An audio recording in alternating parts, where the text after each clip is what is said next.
Your Vanderbilt Commodores are officially going bowling. 6-3, the Commodores improved to by taking down the Auburn Tigers 17-7 away, and they return home this week to play the South Carolina Gamecocks. Let's get right into it. Jonah, how'd you feel about the offense on Saturday?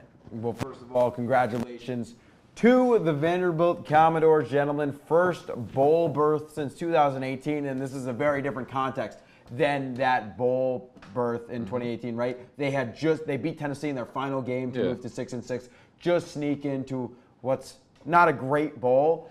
This is the best team they've had since 2013 under James Franklin, and that was like a significant bowl appearance for them. So congratulations to these guys first and foremost. They have arrived, as Clark Lee has said many times. Offensively against Auburn, it was interesting. It was kind of a snooze fest offensively. I think Arrington is going to have some more compelling things to say on the defensive side of things. Diego Pavia, known characteristic for a guy who has great completion percentage, not that day. 9 for 22, 143 yards, 2 touchdowns, 2 big passing touchdowns, right? And Vanderbilt was opening up their offense again. Tim Beck is trying different things, maybe against what is Vanderbilt's last inferior opponent, although somehow they were dogs in this game. Ridiculous. Hopefully Vegas starts saving themselves money. We'll talk about the line against South Carolina soon. Opening up the offense downfield, Diego Pavia steps up and makes a great throw to Cedric Alexander for the touchdown. I wonder if that was the better touchdown throw to Alexander or the one against Kentucky where he kind of made that Manziel escape. Both were fantastic. Finds Eli Stowers for another touchdown. Cedric Alexander wasn't inspiring on the ground, only managed 28 yards. And the other takeaway from that game, Brock Taylor, always when you need him, he is reliable. How about the defense? Hey, man, the Dores defense did a lot of good things this game, so I have a lot to talk about. Number one, for starters, Jarquez Hunter was feeling high and mighty coming off of his 278-yard game, 2-touchdown performance last week versus Kentucky. Coach Lee and the defense had other plans, held him and the other backs to 88 total yards. And, you know, when the running game can get going and you get consistent, Auburn thought they were going to come in here and impose their will, but luckily the Dores defense was on their stuff, and they handled that. The next thing, they shut down Peyton Thorne. I mean, I don't think he's very competent. Held him to 40% completion percentage, but when you shut down the pass game and the rush attack, you're left with nothing but trick plays. And my guy Brandon Fontenette was on that as well, had the TFL. He had a monster game. I think he had 2.5 TFLs. The defense generated 3 sacks, which you love to see, just getting people off their rockers. And then another thing, we kept them out of the red zone and held them to 2 for 13 on third down. So these are all just wonderful things, and definitely things that we're excited to see going into South Carolina, knowing that we can impose our will against the run, because I won't get too much into that, but we have a run-heavy offense coming in here this week, so that'll be good to see. And something they really need to work on is open field tackling. I mean, I think they did a good job of limiting big plays for the most part, but it was just sometimes where they lost some consistency and they were kind of just in no man's land, just letting guys run free.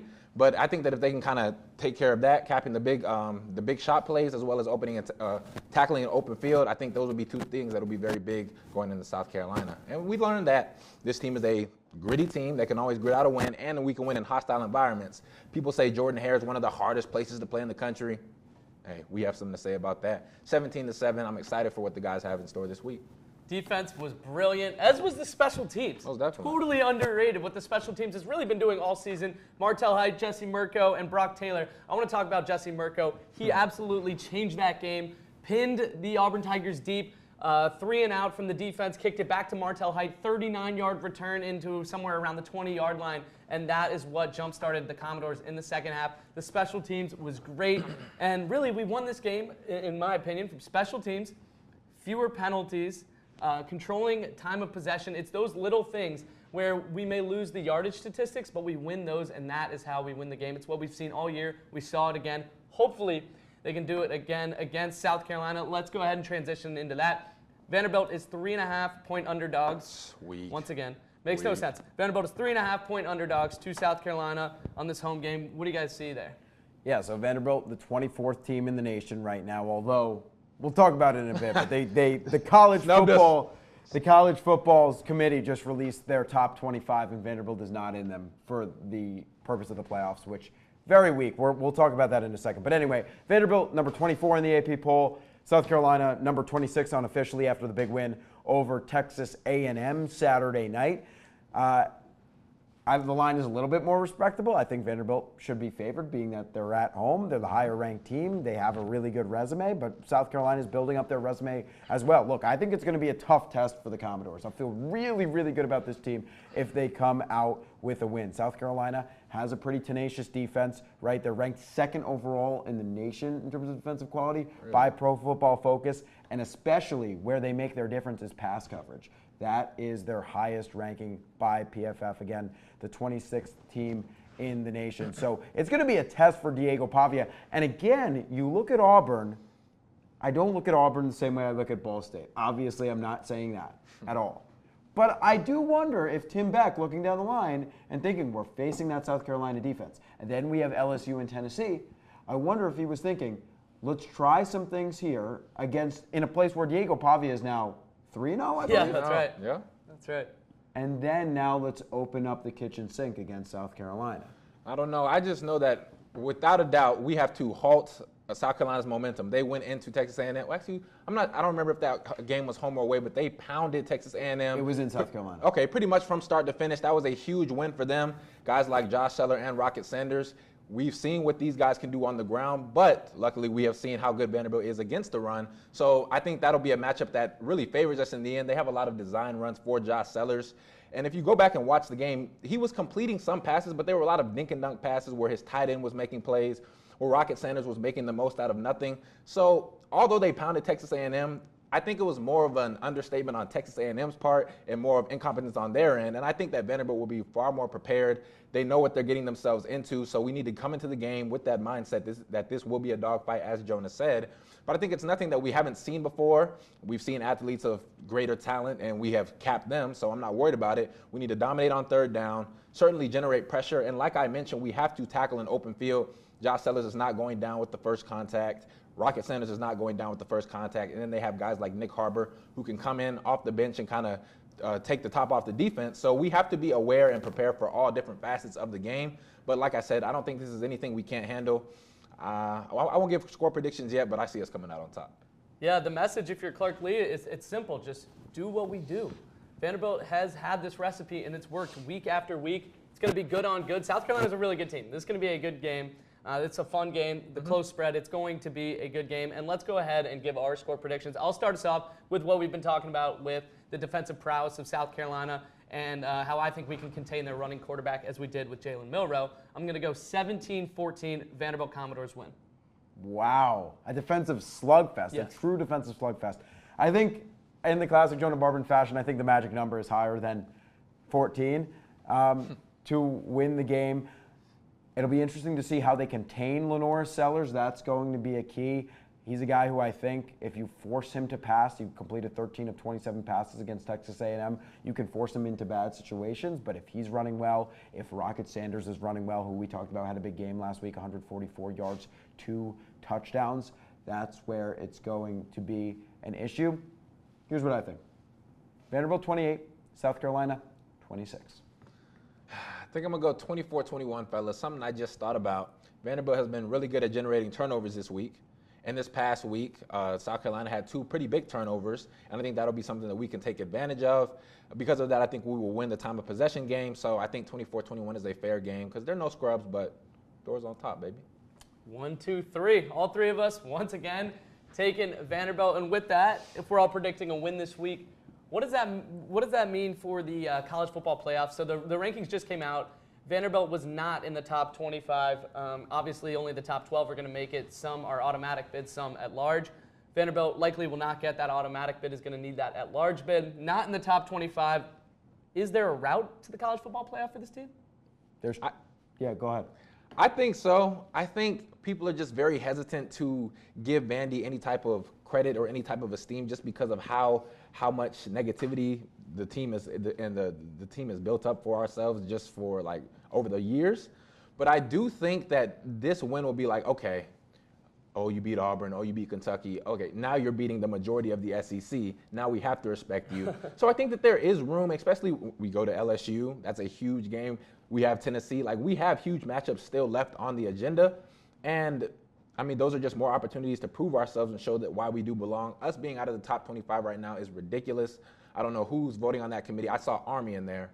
Like, come on. And Missouri. And Missouri, who, by the grace of God, beat us. But I won't even get too much into the politicking of the numbers. I just know there is a route for us to the CFP. We just got to win out. There's two possible ways. The first is very unlikely. It would be that we win the SEC championship, which we would need. It was some crazy combination that I was briefed on, but Texas needs to lose and Georgia needs to lose. Skip that one. Too many things need to happen for Vanderbilt to win the SEC championship with 3 losses right now. Yeah, the other way is to win out and win out convincingly, and that's what they're going to have to do. Yeah. The only thing is convincingly. We're not a convincing win kind of team. We're a dogfight, take it to the last minute, come out on top. But any win is a convincing win against these teams. Yeah, maybe let me bring that back. If they win out, they will do it in a convincing fashion by proxy of the way that they play, and not that they win by 50, but that they can claw back in any game, that they can hang in and play that Diego Pavia brand of football. Yeah, no, that's understandable. Yeah. Now, somebody I know who's very high on this team, my professor of sports economics, Kent Dolezal. I was lucky enough to sit down with him. Let's go ahead and take a look at that. I am fortunate to be joined by one of my favorite professors, Professor Kent Dolezal, professor of sports economics, very knowledgeable, all things college sports, pro sports, and some really niche sports as well. Professor, because you work at Vanderbilt, obviously you can see the what's on the video board behind you, the win over Alabama.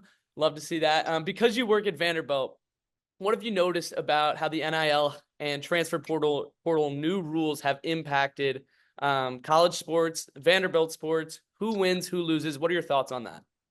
Yeah, thanks for the question, Zach. It's something I've been thinking a lot about lately, about basically about how athletes are thinking about their careers now when they come in, because they now have, fluidity, or they have, try not to use econ words. They're now, elastic, and whereas before, back in the bad old days, you chose your college and you might have been able to transfer once, but then you would do your red shirt. So if you used your red shirt your freshman year, then you're talking to your eligibility. And I just think, that's a different decision to be made than now, where you're thinking about, well, I can go here. If it doesn't work out, I can go somewhere else, or it works out and I move up, so are we seeing college athletics becoming basically AAA, AA, single A when we think about in terms of players working their way up? There's always been that. I mean, our experience here at Vanderbilt, if we look at Diego Pavia's experience, he doesn't actually need the transfer portal for this thing to happen, because he went to a junior college, then to a 4-year, and is now a graduate here. So all of those transfers in the old system would have worked. At least, that's at least the general. I don't know his specific situation, but going to a junior college, then going to some place and being a graduate transfer, that was okay. But now, we see so much more people being able to move around. So I like it from the standpoint of empowering athletes to shape their career how they want to shape it, where they're not making a decision on. They're still making the decision on where they're thinking about playing their junior, senior, and maybe that 5th-year graduate, but they can play now, and so that's the question that I have is what's going on in these young people's minds. Are they looking at using institutions as stepping stones to get to somewhere else? I would assume that's happening. Are they hoping to get it right the first time? Those are the things, that's kind of where my questioning mind is right now, Right, about looking at that. So it'll be an interesting thing to track over time, to look at, because that's the nice thing about, sports, is there enough names are out there in rosters. So, perhaps there'll be the opportunity in the future to look at, where people are going, and then, what's happening to them. As far as like how it's changed Vanderbilt, it's an interesting thing to think about, because, where we were a year ago, or a little bit more than a year ago, with no offensive coaching staff, no quarterbacks, and no this, and thinking, my opinion of NIL at the time, wasn't overly positive, and shaped too by some people that I knew that are connected with the program and how they were feeling at the time. but then now that we see, where we are now, I mean, it's like attitude is 100, Right. 100%, 180 from where we were. And that's kind of got me thinking about it in terms of, this emotional whipsaw that I'm on in terms of that, but also thinking about, how, I don't mean to repeat myself, but, how these athletes are thinking about it and also how I should be thinking about it. Um, Previously, coaches were the ones, they would be in the locker room saying, we're a family, we're a family.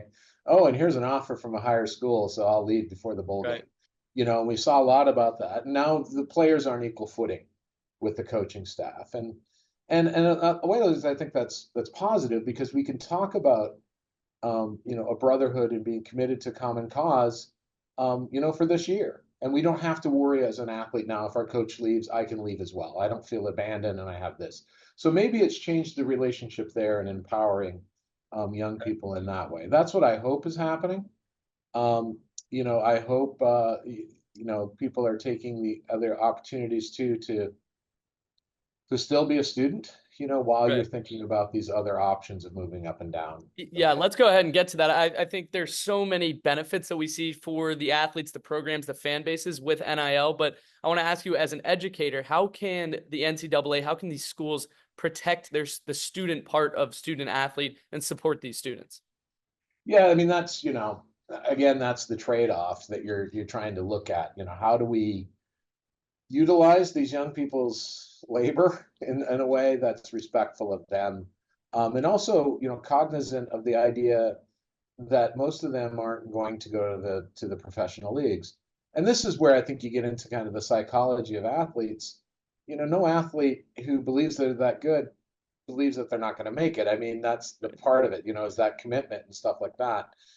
But I think it's our job as educators, both, individually, but also institutionally, and then, thinking about ourselves as the big institution at NCAA, of keeping that in mind that we need to have this more well-rounded welfare in mind, but in a way that isn't as paternalistic as we used to make it. Because Right. remember, back in the day, that you couldn't play your freshman year because we knew it was better for you, young man or young woman, and you needed to be, in class.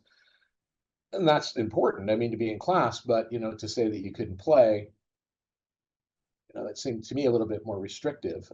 That's the thing. If we want you to make, you know, uh, well-reasoned decisions, when you're out there and you leave the ivory tower, we need to let you make those Yeah. decisions while you're in their ivory tower.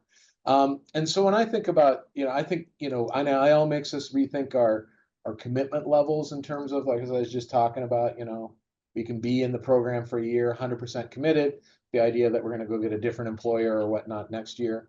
It's the same thing as from the university side is how do we renegotiate the contract, basically.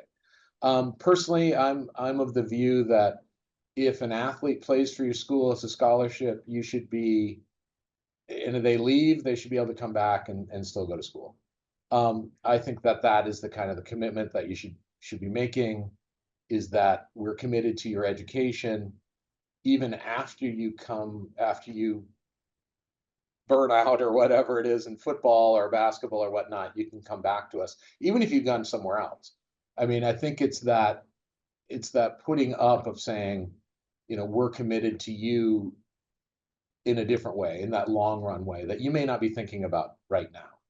I've had some great experiences here at Vanderbilt with working with athletes at the ends of their professional careers, and baseball players both times, and helping them work towards their degree, and wrapping that up.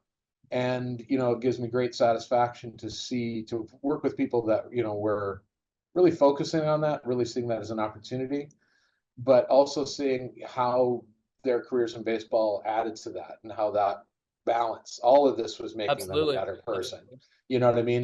They weren't seeing it as this kind of dichotomous choice of athlete versus scholar. They were seeing it as, I was an athlete for a while, that got me into Vanderbilt and got me some schooling, but it also got me into the minor leagues. And I did that as much as I could, to the place where I can say, look at myself in the mirror and say, I'm done.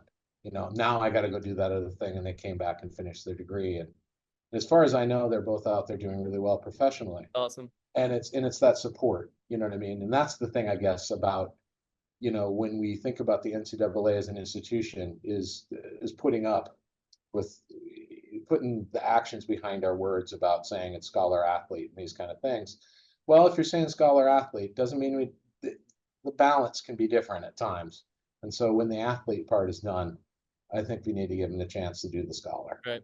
And as big of a supporter as you are in the classroom, you are outside the classroom as well. I know you are at pretty much all of the home games, especially for football. It's been an incredible season. What has your experience been at the stadium? Obviously, maybe take us a little bit into the Alabama game, how much fun you had there, and then give us a score prediction for this week against South Carolina. Okay.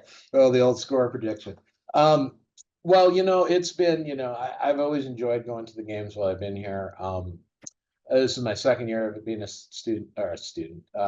season ticket holder. And I will share, I won't mention names, but, the reason I became a season ticket holder is, I had a football player still on the team now, the first year writing seminar. I've had, he was there with a couple other guys, I believe. The great exchange of ideas. And then I ran into him in front of Buttrick Hall in the spring, had a great conversation. And I was like, I got to get season tickets to support him and the other people there, so that's kind of why I'm there. It's not, I love football and I love Vanderbilt football, but, I really, Right. for lack of a better word, love some of these guys that are on this team, or have deep, appreciation for what they're doing and also who they are. It's a tough job, and that's the way, kind of think about it. Being a student at Vanderbilt's full time, being a professional. Well, they are in some ways professional football players now, but being a college football player is also a full-time job. So, them trying to weigh that, and whatever I can do to support them, saying, it is possible to have it all, but sometimes, you gotta like 99, one of them, to get the 100 in the other. But, my experience, like to go back to your actual question with the experience, it's been great. It's been great to see the joy in people that have been there. I haven't been, it's my 9th year here as faculty, but I don't have that, like my neighbor who was weeping, I guess. I heard from his partner about how he was so emotionally moved in the Alabama game and, was doing the, I wish my father could have seen this kind of things. Right. And thinking about, those things about what sport means to us in that regard.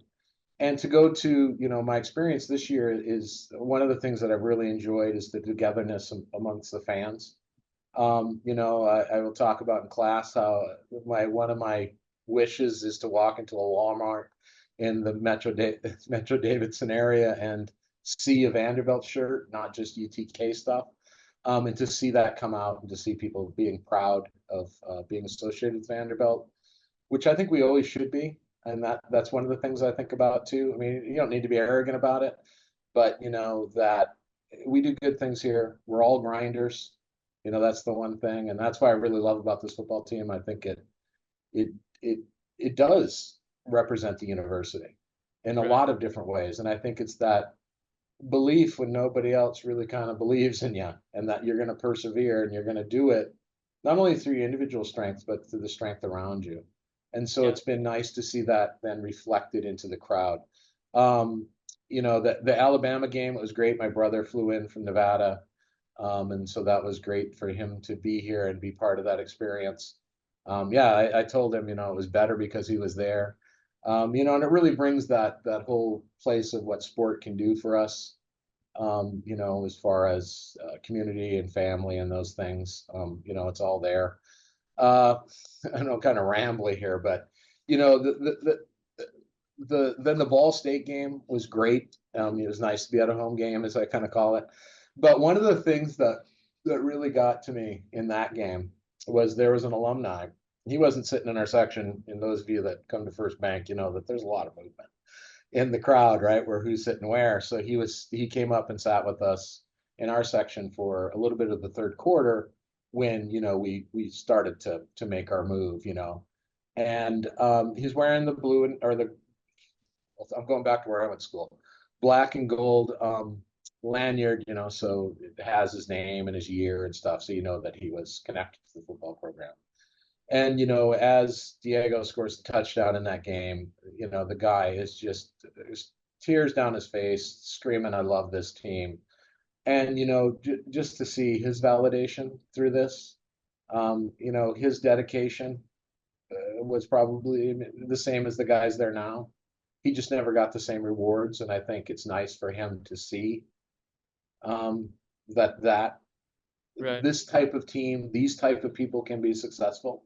Right. And that's the thing that, it keeps bringing me back to Vanderbilt football, on the kind of personal level is those relationships and deep respect for those players that I know, Absolutely. not just as players, but as people, and seeing them grow as students, seeing their contributions to classes, seeing how they spoke about issues, both athletically and outside of athletics, passionately, with good meaning. It just makes it, you're like, it's right. The Alabama game, one of the things that was kind of funny of it, a lot of family and a nephew who text messages me occasionally. Get the text message, what is going on there? My one word reply was justice, in a way that it is just. It is just because, it is nice to see nice guys win. Nice people can finish first. Incredible. And so that's kind of what, I'm really feeling when it comes to that. So can you this take a weekend, score prediction? Yeah, I'm excited. Score I know you're a prediction? big Yeah. fan. I want to hear it. Yeah, I was getting there. Score prediction.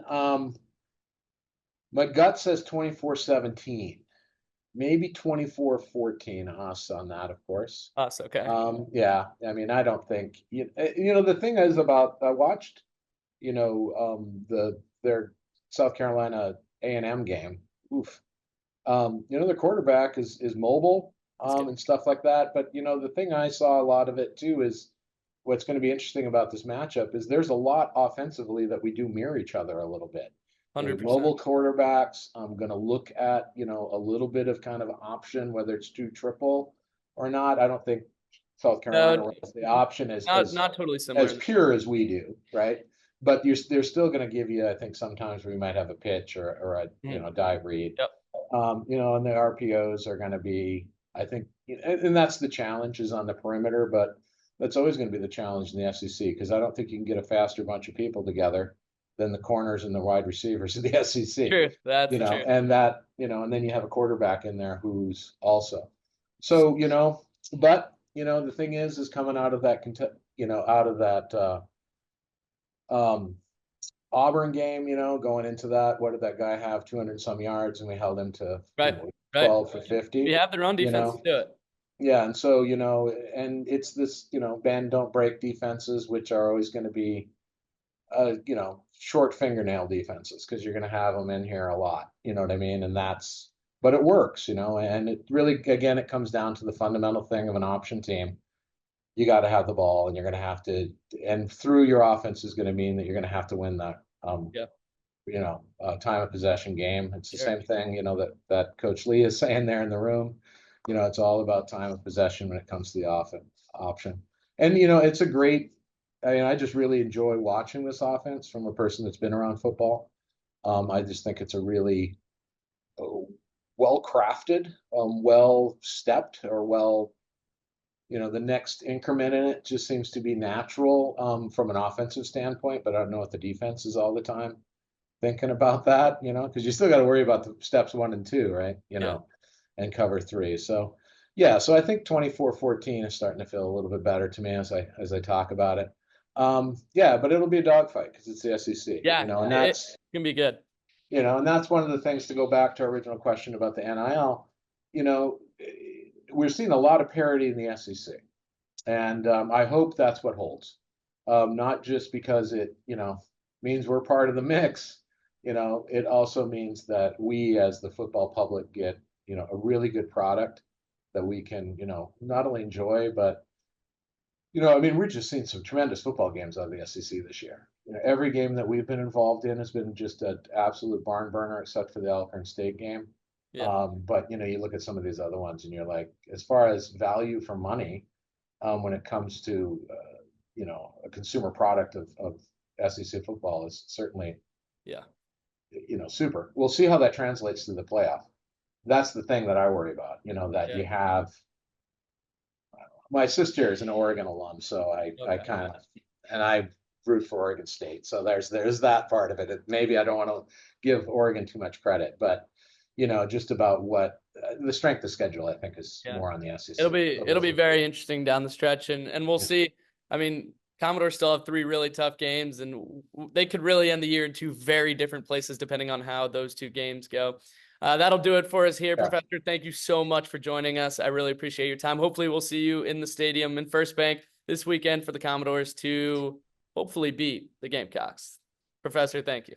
Thank you, Professor Dolezal. That was awesome. We are going to move ahead into another controversy this week of the student ticketing process for Vanderbilt. The policy is similar to what it was against Texas. Now, instead of having needed to have gone to 3 games for priority tickets, the students need to have gone to 1 game to get that priority access. It opens Wednesday at 3 o'clock. It's going to be a mad dash to those tickets. You got to assume they're going to sell out, right? It's going to be a nightmare. They're without a doubt selling out. The bandwagon is hot. Everyone loves Vanderbilt football. So it's going to sell out probably instantly. I'm not even going to fool around with it. I'm going to try to maybe ask around for someone with the ticket, but selling out without a doubt. It's weird that they went to 1 game now. So it was 3 games last week when there was less games to go to, and now that they've had 5 home games, it's 1 game. And that feels like it's going to open it up to, did they make the student section bigger again? Yeah, they are adding significantly more seats. So Get to add in those seats, Commodores. if you're a student and you're watching this, be at the game. And that goes for basketball as well. We're going to transition there just for a moment. The Vanderbilt Commodores had their first women's and men's basketball games on Tuesday. Both teams won, scoring 102 points. 102 points for each team. 204 total in the same gym on the same day. It was awesome. Jonah and I were lucky enough to be on the call, broadcasting the game for Vandy Radio, the men's game that was. And it was an awesome experience. They came out and we got the full Byington experience in their first win. Yeah, I mean, first of all, let's start with women's because they played first. Congratulations to them. They're, as we've talked about, probably besides the bowling team, last year, they were probably the most successful team, right? They went to the NCAA tournament. They had an NCAA win. The Shea Ralph era is resulting in tangible tournament things now. They beat Lipscomb 102-50, shot 53% from the field. They out-rebounded the Bisons by 20. They forced 23 turnovers. They look great. Michaela Blakes, who is the big freshman they brought in from Jersey, she looks great. Ayanna Moore had a big game. Camille Pierre. I mean, just so many great players on this team. And I just want to read you a quick quote from Shea Ralph. Final Fours, Elite Eights, Sweet 16s. This, to me, is a baseline expectation that should be something we're in the conversation for every year. And they truly are. First time in the Shea Ralph era, they scored over 100. Good time to start. Yeah, and the men, I mean, that's jumping the gun a little. The men could be in that conversation too, maybe a couple years down the line with Byington, a known winner. They come in. It was a super fun game. Jason Edwards shot the ball a lot. Tyler Nickel played well. McLaughlin, tons of points. AJ Hogard, probably the recruit that Commodore fans are most excited about, or the transfer, I should say, did not play due to a suspension. He will be back in the lineup next week on Sunday when they take on Southeast Missouri. So tune into that. Tune into football. That's going to do it from the studio. Jonah Barbin, Arrington Truesdell. I'm Zach Phillip. Thank you for watching. Hopefully we'll see you at First Bank Stadium and Memorial Gymnasium. Go Dores.